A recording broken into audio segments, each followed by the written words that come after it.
Боз теридеги жол кырсыгынан 3 адам жабыркап, бирөө кайтыш болду. Бул тууралуу жол кыймылы коопсуздугун камсыздоо башкы башкармалыгы маалымдады. Маалыматка ылайык, кечээ эртең менен саат 7:30 чамасында Mercedes-Benz жана Kia K7 үлгүсүндөгү автоунаалар кагышкан. Жол кырсыгынан Kia K7 үлгүсүндөгү унаадан 2 киши жабыркап, ал эми экинчи машинанын айдоочусу жаракат алып, бир жүргүнчү окуя болгон жерден көз жумган деп айтылат кабарда.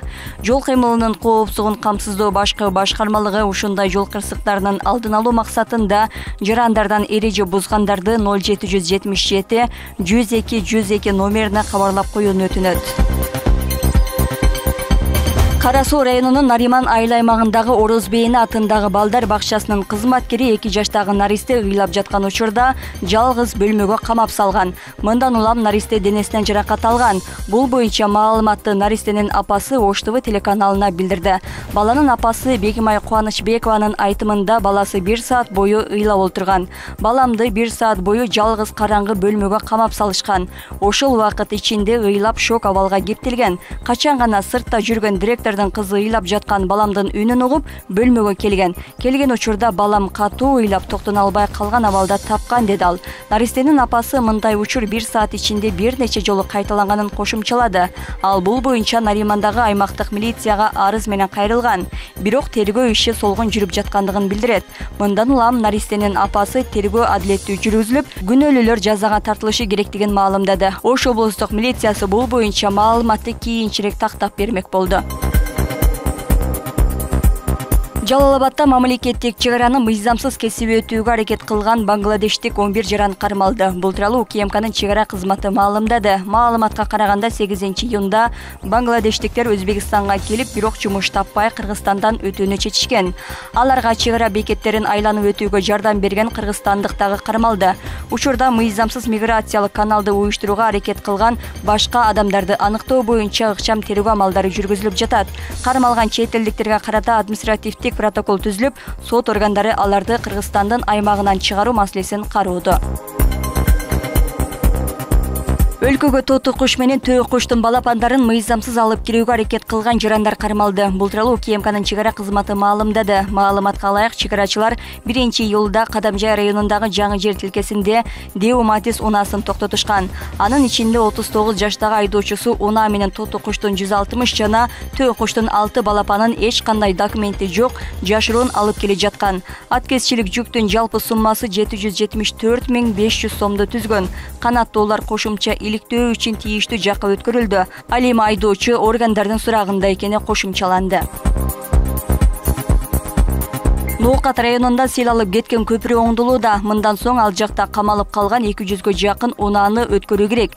Мындан сырткары селден жабыр тарткан Ош Баткен шаарларын бириктирген Чилисай көпүрөсү селдин калдыктарынан тазаланып, курулуш иши жанданды. Алдыда селдин алдын алуу максатында кооптуу деп саналган арыктарды жана каналдарды тазалоо иштери уланууда.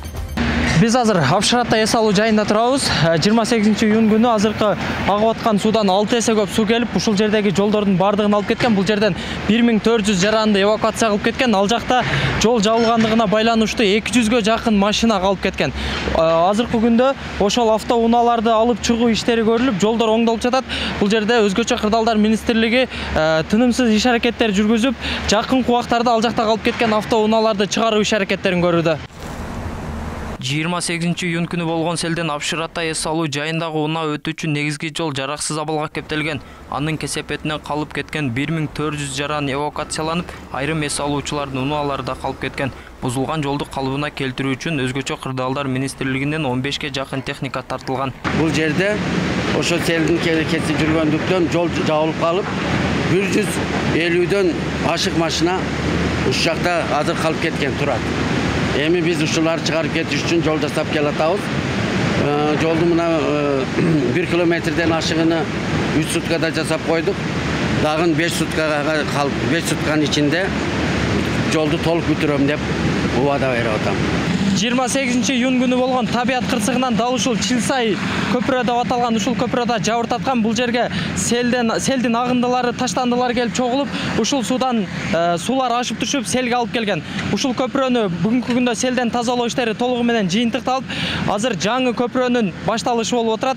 Бул жаңы көпүрөнү ушул жылдын ноябрь айына чейин бүткөрүү пландалууда. 28 күнү түштөн кийин саат 4 чамасында сел түшүп, дарактар агып келип, көпүрөнү туруп калып, Айлампа жолдун көпүрөсүнө туруп калып, көпүрөбүздүн 90%-ини суу алып кетип, кайра калыбына келтирдик. Азыр июлдун 1 күнү түнү саат 10-да Айлампа жолго пресс бердик.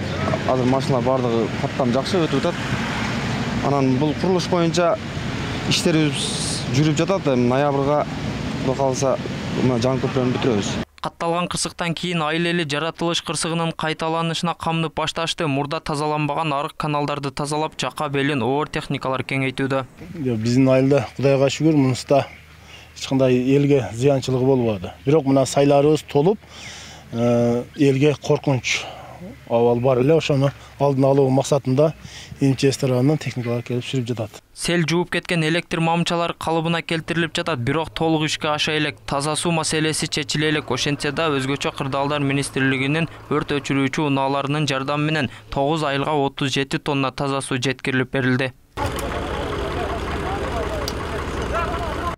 28-июнь күнү Ноокат районунда болгон селден келтирилген зыяндарды аныкталды. Анда Абшырата айылында Шарансай сел өтүүчү сай аркылуу сел жүрүп, жалпы 125 үй, 1 бала бакча, 1 мектептин короосун сел каптаган. Ошондой эле 3 турак жай авариялык абалга келип, 28 үйдүн ичи жер төлөлөрү зыянга учураган. Ылай аралашкан суу унаа жолдорду да каптап, 4 көпүрө жараксыз абалга келип, 55 даана электр мамычасы сууга агып кеткен. Андан сырткары 26 баш бодомал, 15 баш майда жандык алган эгиндерди сел агызып кеткен.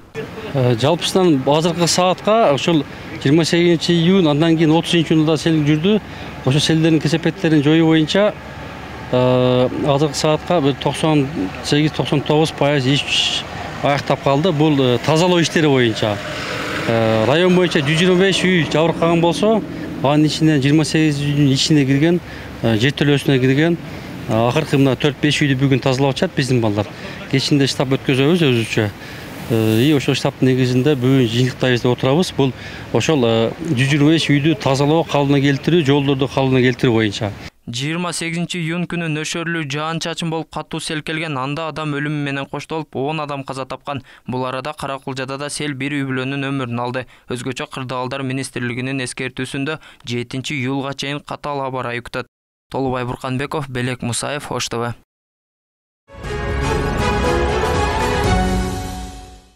Билим берүү жана илим министрлиги педагогикалык иш жүргүзүү укугун жокко чыгарган кылмыштардын жана оорулардын тизмесин бекитүүнү сунуштады. Министрлер кабинетинин тиешелүү токтому коомдук талкууга чыгарылды. Анын негиздемесинде министрликке психикалык жана башка оорулары бар педагогдор боюнча окуучулардын ата-энеси кайрылган. Эмгек кодекси жана билим берүү жөнүндөгү мыйзамга ылайык соттолгондугу же медициналык каршы көрсөтмөлөрү бар адамдар педагогикалык ишти иштөөгө жол берилбейт. Тиешелүү медициналык каршы көрсөтмө жана кылмыштардын түрлөрүнүн тизмеси министрлер кабинети тарабынан белгиленди. Ушуга байланыштуу министрлер кабинетинин билим берүү уюмдарындагы педагогикалык ишин жүргүзүү укугун жокко чыгарган кылмыштардын жана медициналык каршы көрсөтмөлөрдүн тизмесин бекитүү зарыл деп жазылат маалыматта. Президент Садыр Жапаров Шанхай кызматташтык уюмунун мамлекет башчыларынын кеңешинин кезектеги жыйынына катышуу үчүн иш сапар менен Казакстанга жөнөп кетти. 4-жылда өтө турган жыйында өлкө лидерлери уюмдун форматында көп тараптуу жана көп вектордуу кызматташуунун маанилүү маселесин талкуулашат. Мындан сырткары Садыр Жапаров Шекунун саммитинин алкагында Кытай эл республикасынын төрагасы Си Цзиньпин жана Монголиянын президенти менен жолугушат. Эскерте кетсек, Шеку жыйынына Россия, Казакстан, Кыргызстан, Кытай жана Тажикстан, Пакистан, Индия, ошондой эле Беларустун башчылары катышат. Беларус бул отурумда уюмга мүчө мамлекет статусун алуу процедурасынын аякташын күтүүдө.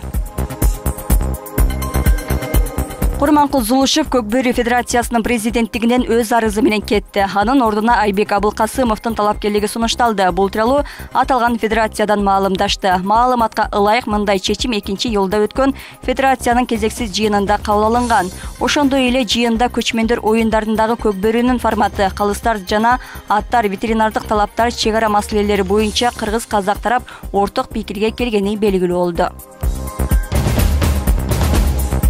Эртең 4-июлдан тарта Ош шаардык муниципалдык автоунаа ишканасы жаңы автобустарды каттамга чыгарат. Маалыматка ылайык шаардагы 143 маршруттук каттам чыгарылып, ордуна 43 автобус каттамы коюлат. Жалпы 20 автобус Ак Тилек кичи районунан баштап Манас Ата аймактык башкармалыгына чейинки аралыкты камтыйт.